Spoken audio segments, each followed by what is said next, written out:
Charsadda union council Agra میں فلاحی تنظیم ہیلپنگ ہینڈ نے اسلامی مائکرو فنانس پروجیکٹ کے تحت سیلاب سے متاثرہ 50 خاندانوں کو معمولی نوعیت کے کاروبار کے لیے بلاسود قرضے دیے۔ اس حوالے سے ایک تقریب منعقد ہوئی جس میں تنظیم کی منیجنگ ڈائریکٹر ڈاکٹر شبیر حسین، ریجنل کوارڈینیٹر عظمت اکبر، دیگر کارکنان، علاقے کے معززین اور چارسدہ صحافیوں سمیت متاثرین سیلاب نے کثیر تعداد میں شرکت کی۔ تقریب سے خطاب کرتے ہوئے ڈاکٹر شبیر حسین نے کہا کہ پاکستان میں ہیلپنگ ہینڈ نے 2005 سے اپنی خدمات شروع کی ہیں۔ انہوں نے کہا کہ اسلامی بنیادوں کے مطابق سود سے پاک قرض حسنہ سے معیشت بہتر ہوگی۔ بلاسود قرضوں سے متاثرین نے چھوٹے پیمانے پر کاروبار شروع کیے جس سے وہ ماہانہ طور پر اپنے گھر کے پورے اخراجات اٹھانے کے قابل ہو گئے۔ انہوں نے متاثرین کو پروجیکٹ میں کامیابی کے لیے تعاون کی اپیل کی۔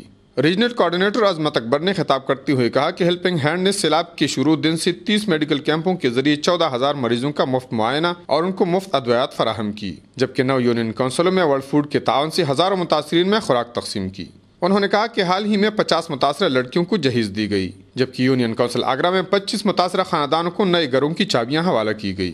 انہوں نے کہا کہ تنظیم نے مستقل بنیاد پر متاثرین کے لیے صاف پانی کی فراہمی، یتیم طالب علموں کے لیے 10 سال تک تعلیمی کفالت اور خواتین کے لیے دستکاری کے پروگراموں کا آغاز کر دیا ہے۔